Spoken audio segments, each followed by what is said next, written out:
vamos a aprender a hacer el punto deslizado, punto raso o punto enano. Es un punto muy sencillo, nos sirve mucho para realizar terminaciones o para unir partes de los tejidos y es muy sencillo de realizar y nos permite avanzar también rápido en el tejido. Lo que vamos a hacer es, yo tengo previamente una hilera de punto bajo, solamente para mostrarles cómo es el punto.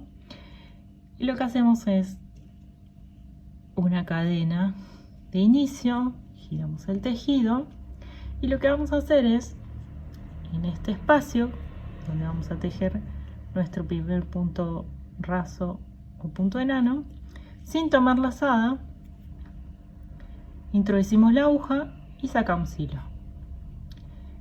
Nos quedan 2 puntos en la aguja y lo que vamos a hacer es este último hilo que tomamos, lo vamos a pasar por el punto y ahí realizamos nuestro primer punto raso, punto enano o punto deslizado.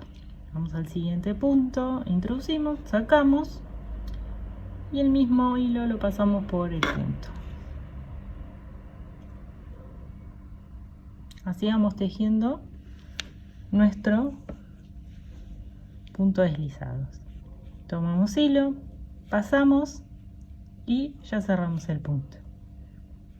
Introducimos la aguja, tomamos el hilo y el mismo hilo lo pasamos por el punto. Introducimos la aguja y cerramos el punto. Pasamos y pasamos por el punto.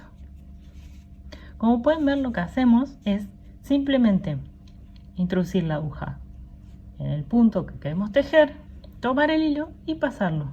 O sea, en ningún momento vamos a hacer este movimiento de tomar lazada, es decir, en ningún momento tomamos lazada, simplemente pasamos el hilo.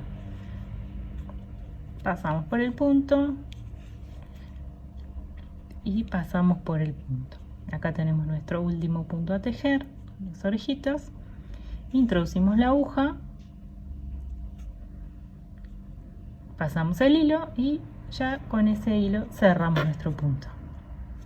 Así nos queda nuestro punto deslizado. Este punto se utiliza mucho para las terminaciones porque queda como una especie de cordoncito, emprolija mucho los bordes. Se suele usar mucho para terminaciones, también para avanzar en los tejidos y también para cerrar tejidos. Si yo, por ejemplo, quisiera unir esta parte, quisiera unirlas, pasaría mi aguja por estas dos orejitas y paso el hilo y paso por el punto y cerré mi tejido. Entonces, este es el punto deslizado. Un punto muy sencillo de hacer que nos permite tener lindas terminaciones, cerrar tejidos o incluso a veces saltar los puntos.